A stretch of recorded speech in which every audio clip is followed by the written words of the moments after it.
Okay, you're seated now.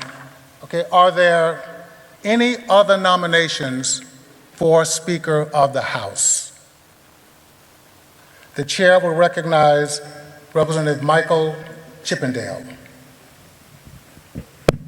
Thank you, Speaker. I don't remember the year. I think it was my first re-election, and I faced the prospect of a primary opponent. And I was speaking with someone, the late great Brad Gorham, and he told me not to worry. He said, "What foolishness would it be to have a democratic process without an alternative choice?"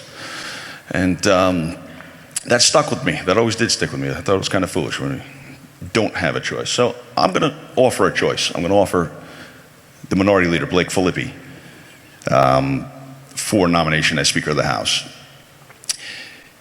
And I do this from a point of knowing Blake since prior to being elected as a representative. I met Blake, it was probably my first term, and he, as he still is, he was a young guy who was full of this energy and love and passion for the Constitution, for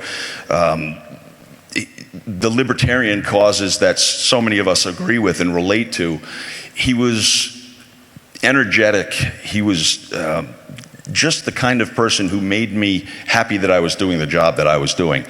I didn't know at the time that he would be joining us several years later, and certainly here he is. I think at this point, those of us who've worked with Blake know he is certainly the kind of person that we can work with. He is a person who, again, has great love, admiration, and in fact, reverence for not just the Constitution of the United States, but the Constitution of our state, the general laws of our state, the rules, all of what makes a republic a great republic. He embraces. His civil libertarian side is also, again, something that we all have at one point or another stood shoulder to shoulder with Blake on issues and worked together in sometimes odd pairings and achieved things that were good for everyone.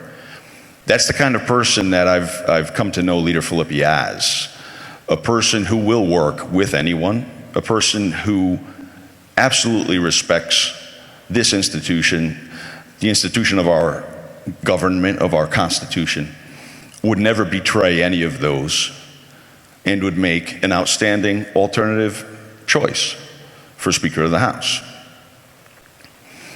Now, certainly, as we stand here today, we know how this is going to shake out.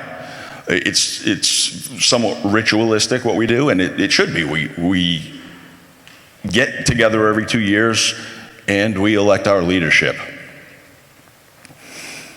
So I wanted to offer you an opportunity to have an alternative choice to select as the leader of this body, the person who will oversee what happens, the application of the rules, the person who will keep the ebb and flow of this room working for the people.